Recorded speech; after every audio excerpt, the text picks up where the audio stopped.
Number 24 with a nice tackle.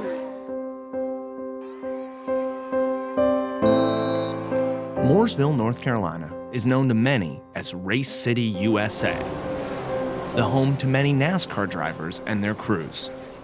But after Mark Edwards became superintendent in 2006, the town is making another name for itself as the home of 21st century schooling. But if you ask Dr. Edwards, it's not about the laptops. It's about new ways of teaching that create opportunity.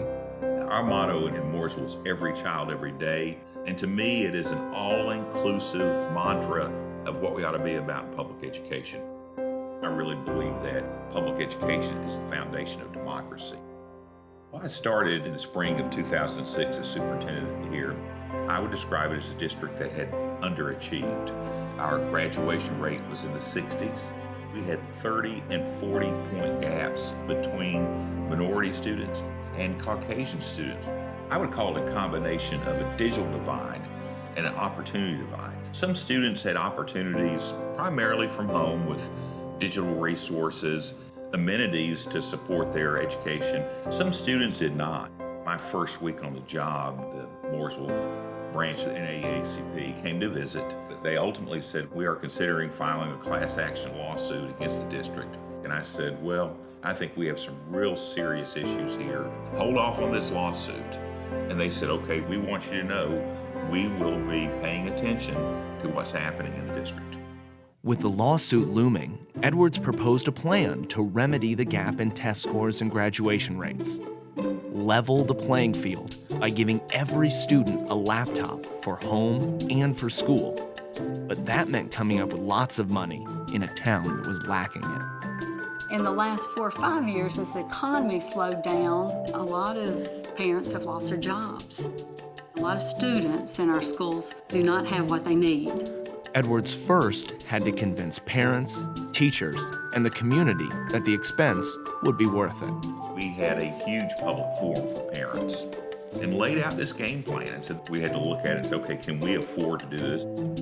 But I remember that night, that dialogue, there's this sense of this is true blue hometown Mooresville. We believe that when we work together, great things can happen. Mooresville made significant changes to their budget, reallocating existing funds to buy the technology. But it turned out money was not the most significant hurdle. I was pretty skeptical. I'm one of those teachers that have had great success traditionally, so changing wasn't easy.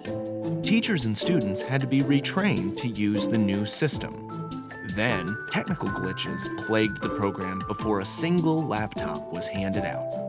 We told parents, we'll experience some turbulence. We might have to have that seatbelt fastened, but we'll get through this. On the day Mooresville distributed the laptops to its students, Dr. Edwards was reminded of his purpose. We had a grandmother who was there. She was raising 3 grandsons.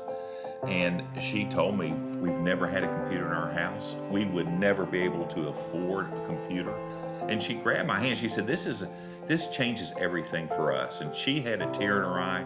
I'll have to say I had a tear in my eye, but that moment in time will stay with me for the rest of my life. And I really knew this is the right thing. This is about hope, opportunity for every child. Mooresville's new system provides detailed data on student performance, enabling teachers to customize learning for each and every child. The results are nothing short of amazing. This past year, our graduation rate was 93.4 for all students, which was second in the state of North Carolina. In terms of our funding, out of 115 districts in North Carolina, we ranked 114th. I was talking to the president of our NAACP, and when she came in and I had told her that our graduation rate for African American students was 97.8, number 1 in the state of North Carolina, she said some words that really rang true. She said, every child, every day. With the threat of a lawsuit gone, Mooresville celebrated their achievement. We were incredibly honored last spring when President Obama paid a visit to our students and our community. It was a simple message. This program should and could be a model for this country. We have a moral obligation to make sure that we're connecting the work that we're doing to prepare children so that they can be successful citizens in this country. But the key to our success has been great teachers leveraging this resource with students, and that combination has been fantastic.